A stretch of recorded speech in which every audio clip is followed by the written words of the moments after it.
Mungkin saya mau ke Mas Gun Gun dulu. Ya. Mas Gun Gun, kalau kita lihat dari kemarin sudah ada rangkaian gladi kotor, gladi bersih, baris berbaris sampai dengan hari ini dilantik serentak, dan ini pertama kalinya di Indonesia dikumpulkan semuanya jadi satu di Istana Kepresidenan. Makna apa yang bisa kita maknai? Harus seragamkah? Haruskah ada sinergitas yang dibangun makanya harus dilantik bersama-sama hari ini? Ya, yang kedua harusnya lebih dikedepankan ya soal sinergi. Ya. Jangan kemudian orientasinya pada penyeragaman. Kenapa? Karena hakikat demokrasinya nanti akan bermasalah. Yang paling penting, Mas Jason, salah satu yang kerap kali juga selalu diukur dalam indeks demokrasi itu kan keberfungsian pemerintah. Dan keberfungsian pemerintah itu tidak mudah. Harus ada relasi yang kuat antara pemerintahan pusat, pemerintahan daerah. Bukan hanya bicara soal otoritasnya saja, melainkan juga bagaimana kerja yang kemudian berorientasi pada kepentingan publik yang sama. Tentu begini, bukan berarti itu harus seragam. Kenapa? Karena tiap daerah kan punya karakteristik, ya, problem dinamika sendiri-sendiri. Program lokal beda-beda sendiri. Program lokal. Dan tentu juga problematika lokal ini yang tahu tentu adalah kepala daerah harusnya dengan birokrasi yang dipimpinnya. Tetapi karena ini adalah sistem, dan kalau kita bicara birokrasi dalam konteks sistem itu kan bersifat interdependen. Satu bagian berubah, dia akan menyebabkan berubahnya bagian-bagian lain. Sehingga harus ada satu roadmap yang jelas dalam konteks menjaga fungsionalisasi, ya, sekaligus keberfungsian pemerintah itu berjalan sesuai dengan koridornya tanpa harus mencederai demokrasi. Gitu. Itu poin pentingnya dulu. Iya. Demokrasi bukan itu jadi basis ya. Tapi lebih kepada sinergi, dan kemudian tadi catatan terakhirnya adalah harus ada roadmap yang jelas. Tapi nanti saya akan kulik lebih dalam soal roadmap. Tapi saya ke Prof Jo dulu. Ini kita masih soal pelantikan dulu nih, Prof Jo. Kita ngelihat pelantikan hari ini semua kepala daerah dikumpulkan. Kemudian abis dari pelantikan kepala daerah kan akan retreat lagi. Artinya lama nih mereka melakukan serangkaian kegiatan. Apa implikasinya dengan ada pelantikan serentak ini? Apakah nanti akan menimbulkan misalnya kekosongan di daerah walaupun ada PJ-PJ-nya juga?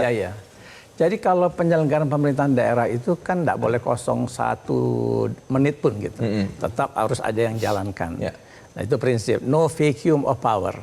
Nah, lalu di daerah sekarang kan semua kepala daerah ada. Jadi bagi daerah yang kepala daerahnya habis masa jabatan itu diangkat oleh pemerintah pusat PJ namanya, penjabat kepala daerah acting atau caretaker. Nah, mereka menjalankan. Nah, sekarang ini nanti kalau mereka pulang setelah dilantik nih PJ ini harus serah terima jabatan, gitu ya. Makanya karena nanti setelah dilantik tidak bisa wakil ikut. Wakil gak pergi ke Magelang, retreat ya. Karena wakil langsung take over pemerintahan dari kepala daerah yang sedang menjabat sekarang. Sementara kepala daerahnya ikut retreat, retreat di Magelang, gitu. Jadi tidak ada persoalan dengan pelayanan masyarakat, pengelolaan pemerintahan daerah kita. Harusnya tetap jalan begitu ya. Memang tetap jalan. Tapi ada satu kritik yang kemudian menggelitik saya ketika ada statement dari Prof Jo yang bilang bahwa dengan adanya pelantikan serentak hari ini itu menggerus yang namanya otonomi daerah, karena kita tahu ada semangat itu kan sebenarnya. Kenapa? Apa yang dilihat kok sampai ada statement menggerus otonomi itu? Jadi otonomi daerah itu tadi kan kita sudah bicara demokrasi. Itu adalah bagian dalam rangka desentralisasi politik.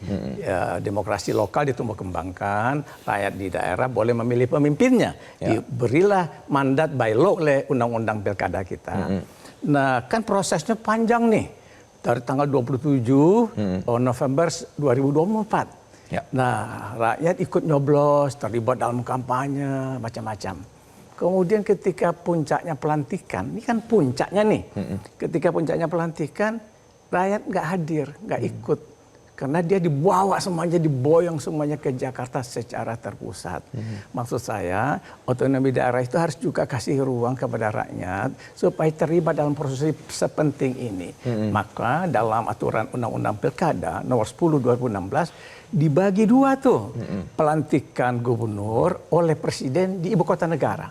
Tetapi pelantikan bupati wali kota dan wakil-wakilnya itu di ibu kota provinsi oleh gubernur. Ini cocok dengan semangat otonomi daerah. Tapi kalau itu dipusatkan di sini mencederai spirit otonomi daerah itu. Jadi rakyat ikut nyoblos rame-rame, ketika pelantikan kepala daerahnya dan wakilnya, rakyat nggak hadir di sana. Kan nggak mungkin bawa rakyat satu kampung atau satu daerah ke pusat ini kan. Di samping juga tentu mencederai juga spirit efisiensi anggaran yang lagi dikumandangkan. Lagu juga seremonial, katanya juga mau ditipiskan. Ini seremonial besar-besaran ini sekarang ini. Ribuan orang dikumpul di Jakarta. Berapa uang tiketnya? Berapa nginep di hotelnya? Jadi ini nggak sesuai. Nah ini saya sebut ini paradoknya Indonesia barangkali.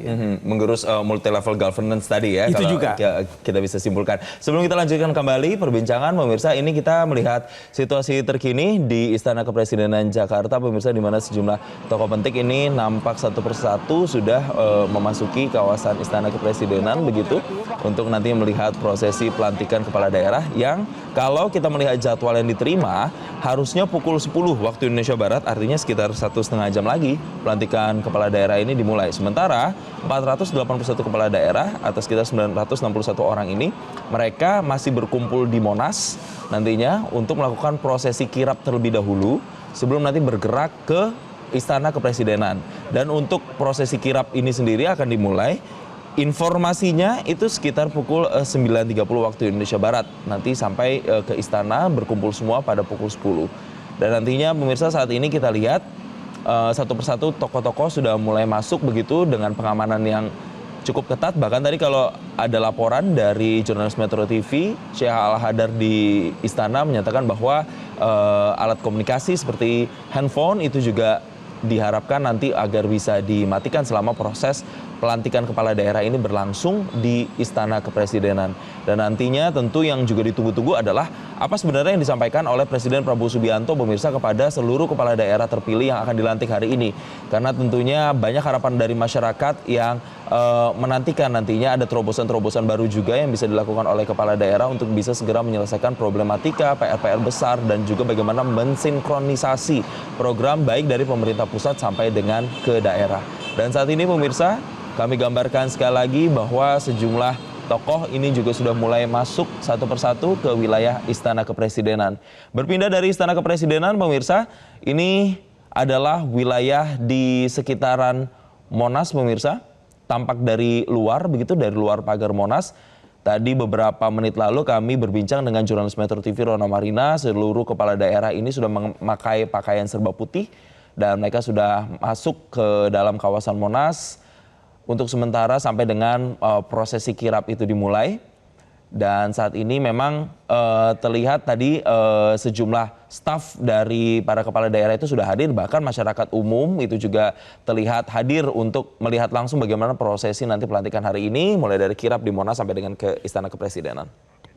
Baik, kita akan lanjutkan kembali perbincangan ke Mas Gun-Gun lagi. Mas Gun-Gun, tentu ada PR-PR besar, tentu ada pekerjaan yang dinantikan oleh masyarakat setelah mereka dilantik. Fokusnya harus apa nih untuk menyelesaikan permasalahan program lokal terlebih dahulu atau langsung mensinkronisasi program dari pemerintah pusat ke daerah?